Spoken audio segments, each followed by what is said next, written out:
يا ذاكر الأصحاب كن متأدبا واعرف عظيم. أمامنا هي سقيفة بني ساعدة.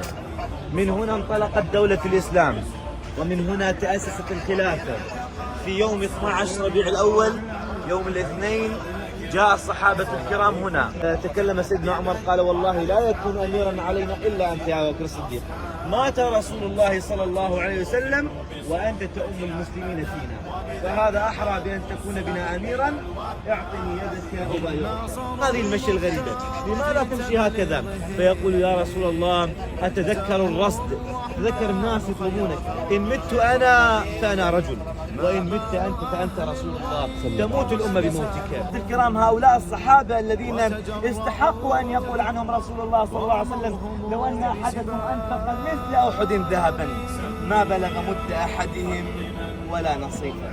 هؤلاء الصحابة الكرام الذين قال الله سبحانه وتعالى عنهم: محمد رسول الله والذين معه أشداء على الكفار رحماء بينهم تراهم ركعا سجدا.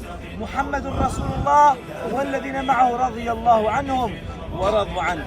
محمد رسول الله والذين معه فتحوا الدنيا شرقا وغربا وادخلوا الإسلام في كل بيت من بيوت الدنيا. محمد رسول الله والذين معه فتحوا الأندلس وتربعوا على عرشها 8 قرون. محمد رسول الله والذين معه ضحوا وبذلوا الغالي والنفيس من أجل أن يصل إلينا هذا الدين. فهؤلاء إخوة الكرام أصحاب رسول الله صلى الله عليه وسلم هم الذين ضحوا بأنفسهم وأموالهم فداء لرسول الله صلى الله عليه وسلم. هؤلاء الأصحاب الكرام الذين قال عنهم نبينا صلى الله عليه وسلم: الله الله بأصحابي.